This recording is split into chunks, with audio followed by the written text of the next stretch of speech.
of our videos, actually, did we make the claim that Christianity never existed in Africa. I said there's slim evidence, which is true. Slim evidence? I don't think so. But first, let's get to this claim of thinking that I was avoiding you by not responding directly to your video. Nobody was running from your video, bro. I actually did put up a video and TikTok took it down. But let's move on.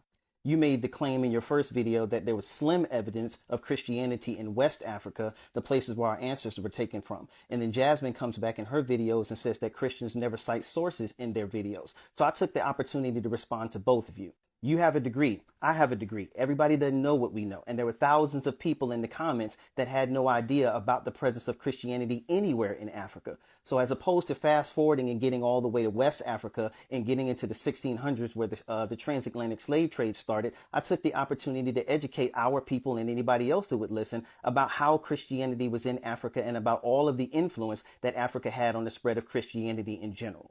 And I also, in that video, started talking about the presence of Christianity in West Africa. I quoted sources, which you did acknowledge, but you did not interact with. I wonder why, talking about the presence of Christianity in Mali, as well as in places like the Congo.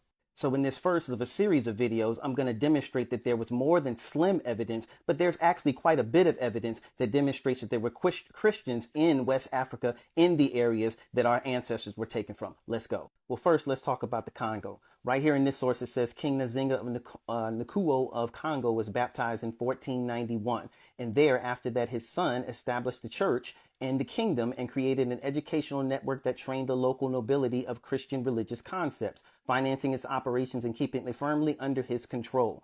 In the end, it says, thus Congo was in the interesting position for most of its history as a Christian kingdom of hosting foreign priests primarily to administer the sacraments while keeping lay people in charge of Christian education throughout the realm. There's the source for that quote. Another source says that there were far more Christians in Africa before 1800 than previously recognized by most scholars of the Americas. At a peak in the 16th and 17th centuries, up to 2 million African Catholics lived in the Congo and Angola. Does that sound like a slim number to you? I don't think so. The same source in the abstract says intriguing new evidence supports the idea that many Africans in the diaspora were not only well acquainted with Christianity in places like Portuguese Congo and Angola, but also knew about the black Christians in Ethiopia and Egypt, and therefore thought of Christianity as an indigenous faith initially independent of and not wholly dominated by white slave owners, making them more likely to embrace it once in America. Here's the source for that quote. This is not to assert that Christianity was the majority religion or that colonialism did not exist. We cannot be disingenuous and act like it was the sole and primary reason that people converted to Christianity, because as seen, many people did it of their own free will apart from colonialism. And I got